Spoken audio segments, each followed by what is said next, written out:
कौन सा नाम है? नकदी का धंधा रही वहाँ तो उधारी नहीं वहाँ हमारा जहाँ जगह नहीं वन पंप माला मिल जाए पर जहाँ पंप होगा चल रहा है।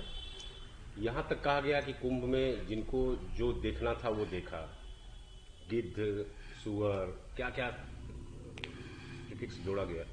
ये क्या इस तरह का? देखिए हर आदमी अपनी भावनाओं से गया था, अपनी आस्था से गया था कि हमारी भावनाएं हैं, जुड़ी हैं, आस्था है हमारा। तो जिसकी जैसी भावना उस तरीके से उस चीजें उसको दिखी है। जो भावना से गया तो उसको अमृत वर्षा दिखाई दी, वो जो आस्था के साथ गया उसने जाके समगम में डुबकी लगाई, और जिसकी जो भावना थी उस भावना से उसको सुअर दिखाई दिया, उसकी भावना जो बोल रहे हैं जो उनकी भावना उनको गिद्ध दिखाई दिया। तो जो अंदर दिल के अंदर बात थी वो जुबा पे आ गई। मैं इतना ही कहना चाहता हूँ। विपक्ष को लेकर के योगी जी ने कहा था कि जिनको जो देखना था वो देखा। तो योगी जी की जो भावना थी वो सामने आ गई। मैं तो कहा ना कि योगी जी ने की जो अंदर की भावना थी, जो अंदर सोच थी, उस सोच को उन्होंने अपने मुख पर ला दिया और भावना उनकी प्रकट हो गई कि उनके मन में क्या थी, वो सारी चीजें सामने ला दिया। पूरे समाज ने उनकी भावनाओं को समझ लिया कि किस सोच से हमारे प्रदेश के मुख्यमंत्री हैं।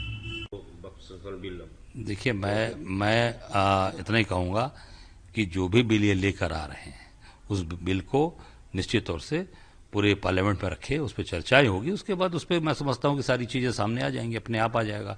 जब चर्चा होगी, पक्ष विपक्ष में चर्चा होगी तो बहुत सी चीजें सामने आ जाएंगी। वन विभाग से उसी रुपये नायब चीफ यहाँ से उम्मीदवार की हुई है आपके आशीर्वाद से। असदुद्दीन ओवैसी ने योगी जी को कहा है कि कठमुल्लापन की बात करते हैं उर्दू को लेकर के। इन्होंने न इनको उर्दू आती है, न तो ये फिराक साहब उर्दू जानते थे लेकिन वो मुस्लिम नहीं थे। इस तरह का एक बयान ओवैसी ने योगी जी को लेकर दिया है। देखिए मैं इतना जरूर कहूँगा कि योगी जी जो आज जिस शब्दों का इस्तेमाल कर रहे हैं, जिस वर्ग विशेष के बारे में वो आपत्तिजनक भाषा का इस्तेमाल कर रहे हैं और सदन के अंदर बोल रहे हैं, ये पूरी तरीके से सरासर गलत है। सबका सम्मान करना चाहिए। ये देश राम का है, रहीम का है, गुरु नानक का है, पूरे जीसस का है। इसमें बौद्ध हैं, जैन हैं, सभी इस देश के अंदर हर वर्ग के लोग रहते हैं। ये सबका सम्मान करना चाहिए। और मुख्यमंत्री जैसे संवैधानिक पद पर बैठा हुआ व्यक्ति इस तरीके की भाषा का इस्तेमाल सदन के अंदर या सदन के बाहर नहीं करना चाहिए, क्योंकि देश आपको एक संवैधानिक पद पर बैठे हुए देख रहा है। मैं समझता हूं इसके लिए योगी जी को देश से, प्रदेश से क्षमा मांगनी चाहिए। किस तरह की रणनीति है आपकी? देखिए वहां पर कांग्रेस पार्टी पूरी ताकत से काम कर रही है। आप देख सकते हैं कि अभी वहां प्रभारी कृष्णलाल बारू जी जो यूथ के हमारे इंचार्ज थे और वहाँ प्रदेश अध्यक्ष जी अखिलेश जी हैं, और जिस तरीके से हमारे नेतृत्व ने वहाँ पर मजबूती के साथ लोगों को काम करने के लिए लगाया है, मुझे लगता है कि निश्चित वहाँ मजबूत स्थिति रहेगी और बिहार में कांग्रेस निश्चित तौर से आगे बढ़ेगी, मजबूत होगी। गठबंधन के साथ लड़ेगी? अब ये इसमें नेतृत्व राष्ट्रीय नेतृत्व तय करेगा, राष्ट्रीय नेतृत्व का निर्णय लेना है। मैं तो उत्तर प्रदेश की बात कर सकता हूँ, पर इतना मैं कहूँगा कि निश्चित वहाँ पर भी कांग्रेस मजबूती के साथ आगे बढ़ रही है और मजबूत होगी आगे। कल से रमजान शुरू हो रहा है। मैं निश्चित तौर से रमजान के इस पवित्र महीने की मैं शुभकामनाएं देता हूं, मुबारकबाद देता हूं कि हमारे सभी मुस्लिम भाई खूब धूमधाम से इस रमजान के पाक महीने को मनाएं और खूब प्रसन्नता से अपनी इस त्योहार को मनाएं। अध्यक्ष जी, राहुल गांधी के ऊपर आरोप लगा रहे हैं लोग कि इस कुंभ नहाने नहीं गए। देखिए मैं इतना ही कहना चाहूँगा कि हम सब लोग सनातनी हैं और धर्म कर्म में विश्वास करते हैं।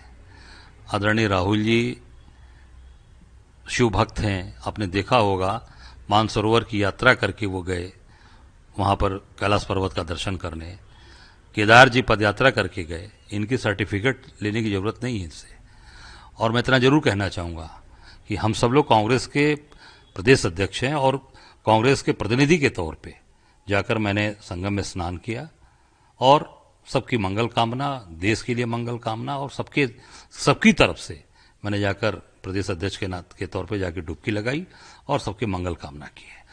और एक बात मैं कहना चाहता हूं कि जो ये बड़ी बड़ी बात करने वाले लोग हैं, जो सनातन धर्म की बड़ी बात कर रहे हैं, इनसे ये बात मैं पूछना चाहूंगा, जो इनके सबसे बड़े संघ के सरसंघ चालक ये हैं, पूजनीय जो सरसंघ चालक जी हैं मोहन भागवत जी, वो क्यों नहीं गए? क्यों सबसे बड़े धर्म के रक्षक बनते हैं हिंदू समाज के, तो पूजनीय सरसंघ चालक जी क्यों नहीं गए? इसका भी जवाब जनता चाहती है। हम सब लोग जानना चाहते हैं कि सरसंघ चालक जी क्यों नहीं गए। अगर आप ये वीडियो YouTube पर देख रहे हैं तो हमारे चैनल को सब्सक्राइब करें और बेल आइकन को दबाना ना भूलें। अगर आप Facebook पर ये वीडियो देख रहे हैं तो हमारे पेज को लाइक करें।